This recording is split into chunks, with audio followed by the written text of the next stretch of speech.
Sir 2 తారీఖు వాళ్ళు application పెట్టుకుంటే 3 తారీఖు పోలీసులు తిరస్కరించారు. 4 తారీఖు హీరో కానీ హీరోయిన్ కానీ సినిమా ప్రొడ్యూసర్స్ కానీ ఎవరు థియేటర్ రావడానికి వీల్లేదు. ఈ థియేటర్లో మేము సెక్యూరిటీ ఇవ్వలేము. ఈ థియేటర్కు ఉన్నది ఒకటే దారి.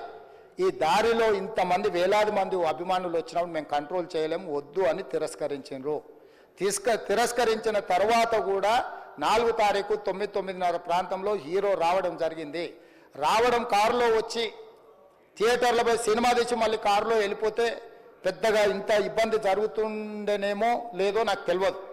కానీ ఎక్స్రోడ్ చౌరస్తా కంటే ముందు నుంచే కారులో రూఫ్ టాప్ ఓపెన్ చేసి రోడ్ షో చేసుకుంటే థియేటర్లో పోవడంతో ఆ చుట్టుముట్టుతున్న 7-8 థియేటర్లలో ఉన్న సినిమా అభిమానులు మొత్తం ఇక్కడికే రావడంతో వేలాది మంది జమ అయ్యారు. ఆ గేట్ ఒక్కసారి హీరో కారు లోపలికి పంపించడానికి ఆ ఉన్న గేటు తెరవడంతో వేలాది మంది ఒక్కటేసారి ఉప్పెనలాకి వచ్చారు.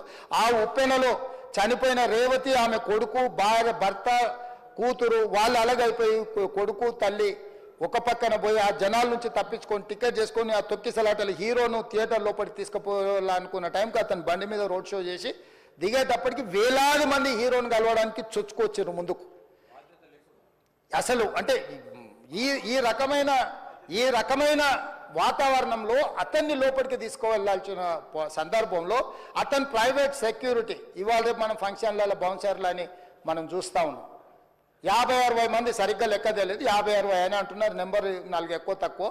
ఆ బౌన్సర్లు అందరు మీదికి వచ్చే అందరు అభిమానులను విపరీతంగా అడ్డంగా ఎట్లా పడితే అట్లా తోయడంతో అటు నుంచి అభిమానులు హీరోని చూడాలి, కలవాలని ఒకవైపు నుంచి వాళ్ళని హీరో దగ్గరికే రానియొద్దని ఆయన ప్రైవేట్ సెక్యూరిటీ వెనక్కి నెట్టడం వల్ల ఈ తొక్కిసలాటలో హీరో థియేటర్కి వెళ్ళి లోపలికి వెళ్ళి చూసినాక పోలీసులు ఈ మొత్తం క్రౌడ్ని ఈ మొత్తం అక్కడ ఉన్న జమైన జనాలను అందరిని కూడా తీస్తే ఒక తల్లి కొడుకు అక్కడ శవాలుగా పడి ఉన్నారు. ఆ తల్లి అంత తొక్కిసలాటలు కూడా నేను ఆ వీడియో చూసిన ఆ తల్లి లోపలికి వచ్చినప్పుడు కొడుకు చేయి పట్టుకొని ఎంత జాగ్రత్తగా కొడుకుని తీసుకొని వస్తుందో తల్లి ప్రేమ ఎట్లుంటుందో అక్కడ నాకు చూసి నాకు అర్థమైంది. ఆ శవాలుగా మారిన తల్లి కొడుకు చెయ్యి ఇడవలే అధ్యక్ష, అట్లే చెయ్యి బిగ్గర పట్టుకొని పోలీసు వెళ్ళి చూస్తే ఆ తల్లి ఆ పిల్లగాడు ఆ తల్లి ఆ చెయ్యి వదలకుంటే కన్నబిడ్డను పట్టుకుని తల్లి చచ్చిపోయింది అధ్యక్ష.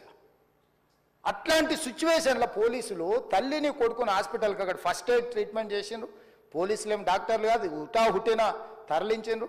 హాస్పిటల్కి వెళ్ళిన తర్వాత తల్లి చచ్చిపోయింది, పిల్లోడు కోమాలు ఉండు. ఆల్మోస్ట్ పోలీసులు పిల్లవాడు కూడా చచ్చిపోయింది అనుకున్నారు.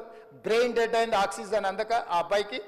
సో ఆ సిచ్యువేషన్లో వెనక్కి పోలీసులు వచ్చి హీరో గారికి విషయాన్ని తెలియజేసి హీరో గారు వెళ్ళిపోతే హీరో ఎందుకు వెళ్ళిపోవాలనుకున్నారు పోలీసులు అంటే ఇంకా వేలాది మంది అభిమానులు అక్కడనే ఉన్నారు.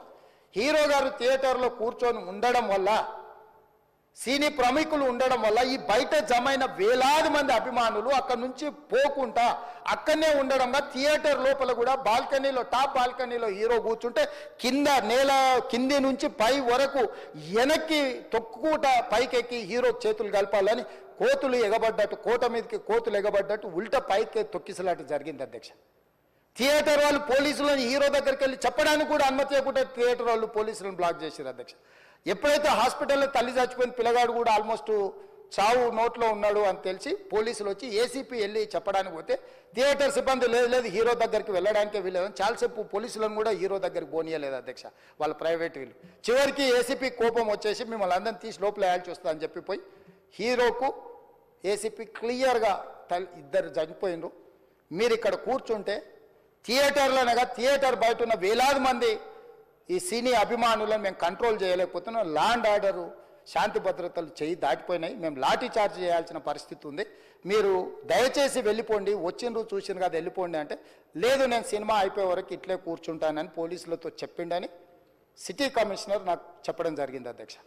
అదేవిధంగా ఇంకా కంట్రోల్ కాకపోవడంతో అప్పుడు డీసీపీ పై అధికారి రంగంలో దిగి వాళ్ళ అందరినీ లోపల వాళ్ళ ఎంబడున్న అడ్డుకుంటున్న వాళ్ళను పోలీసులతో జరిపించి చక్కగా డీసీపీ పోయి హీరో గారికి బయట చనిపోయినరు, పరిస్థితి చాలా గందరగోళంగా ఉన్నది, మీరు ఇక్కడ నుంచి కదలాల్సిందే లేకపోతే మిమ్మల్ని పోలీస్ స్టేషన్కు తీసుకెళ్లాల్సిన పరిస్థితి వస్తుంది, మీరు ఇక్కడ నుంచి కదలాల్సిందే అని బలవంతంగా అతన్ని సినిమా మధ్యలో 12 గంటల సమయంలో రాత్రి 12 గంటల సమయం అట్టిట్టుగా ఆ సమయంలో అతను తీసుకొచ్చి బండెక్కిస్తే మళ్ళీ అతను రూఫ్ టాప్ ఓపెన్ చేసి మళ్ళీ చేతులు ఊపుకుంటూ రోడ్ షో చేసుకుంటూ అంటే తల్లి చనిపోయి పిల్లగాడు చావు బతుకుల మధ్యలో ఉన్నాడు, మీరు వెళ్ళండి అని వెనక్కి పంపిస్తే కూడా మళ్ళీ కారులో రూఫ్ టాప్ ఓపెన్ చేసి చేతులు ఊపుకుంటా అభిమానులను సంతోషపెట్టుకుంటా రోడ్ షో చేసుకుంటా అతను వెళ్ళిపోయింది అధ్యక్ష.